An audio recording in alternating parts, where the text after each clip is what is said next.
সারা রাত মেঘ এমনভাবে গর্জন করছিল যেন মনে হচ্ছিল আজই নদী পুরো গ্রামটাকে গিলে ফেলবে।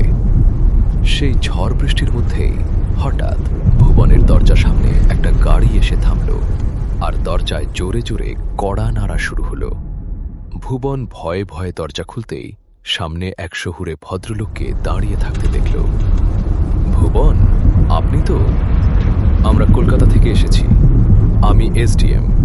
আজই আমার বদলি হয়েছে। প্রায় 57-58 বছরের কুচকানো মুখের ভুবন বাবু মাথা নেড়ে নমস্কার করলেন। সাহেব, সরকারি চিঠি পেয়েছিলাম ঠিকই, কিন্তু এখন তো অনেক রাত। এই বৃষ্টির মধ্যে যাওয়া ঠিক হবে না। সকালে গেলে ভালো হয় না? গাড়িতে পরিবার আছে। এত রাতে আমরা কোথায় যাব? আপনার জন্য সরকারি বাংলো প্রস্তুত আছে। চাইলে আজ রাতটা এখানেই কাটাতে পারেন, না হলে আমি এখনই বাংলোটা দেখিয়ে দিই। অফিসার কিছুটা বিরক্ত হয়ে বললেন, ঠিক আছে, বাংলোটা দেখিয়ে দিন। ভুবন ছাতা নিয়ে বেরিয়ে এলেন। গাড়িতে যান সাহেব, নদীর পাশ দিয়ে যেতে হবে।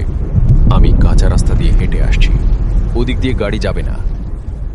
অফিসার অবাক হয়ে বললেন, এই বৃষ্টিতে হাঁটবেন?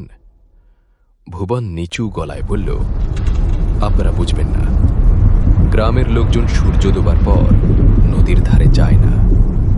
গাড়ি এগিয়ে গেল।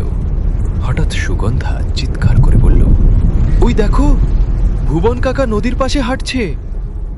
সবাই তাকিয়ে দেখল, সত্যি কেউ নদীর ধারে হাঁটছে। কিন্তু উনি তো অন্য রাস্তা দিয়ে যাওয়ার কথা বললেন। কিছুক্ষণ পর তারা বাংলোর সামনে পৌঁছালে। একটু পরেই ভুবন ছাতা নিয়ে অন্য দিক থেকে এসে হাজির। কাকা, আপনি এত তাড়াতাড়ি এলেন কিভাবে? আমরা তো আপনাকে নদীর পাশে দেখলাম।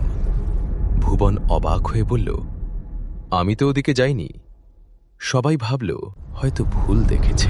বাংলোটা নদীর ধারে, একেবারে নির্জন জায়গায়।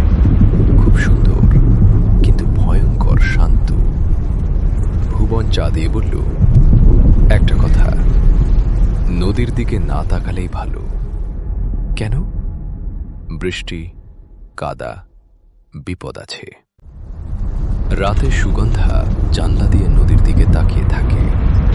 পরদিন সকালে দেখা গেল নদী থেকে বাংলোর দরজা পর্যন্ত পায়ের ছাপ। ভুবন দেখে বলল, এটা নদীর দিকে যাওয়ার নয়, নদী থেকে আসার চিহ্ন। মানে? ভুবন ফিসফিস করে বলল, যার পা উল্টো। সবাই চুপ। কয়েকদিন পর একদিন সুগন্ধা বাজারে যাচ্ছিল। নদীর ধারে এক সুন্দরী মেয়ে তাকে ডাকল, তুমি এখানে থাকো? মেয়েটি শুধু হাসল, কাল দেখা হবে, আমরা খেলব। হঠাৎ মেয়েটি অদৃশ্য হয়ে গেল।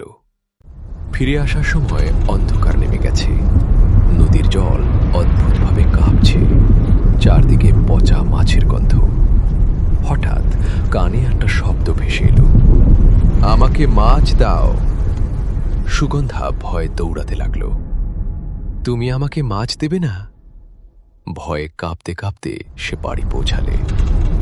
রাতে রান্নাঘর থেকে শব্দ পেয়ে মা ভেতরে গিয়ে যা দেখল, তাতে তার পায়ের নিচ থেকে মাটি সরে গেল। সুগন্ধা কাঁচা মাছ খাচ্ছে, মুখে রক্ত, চোখে অদ্ভুত দৃষ্টি।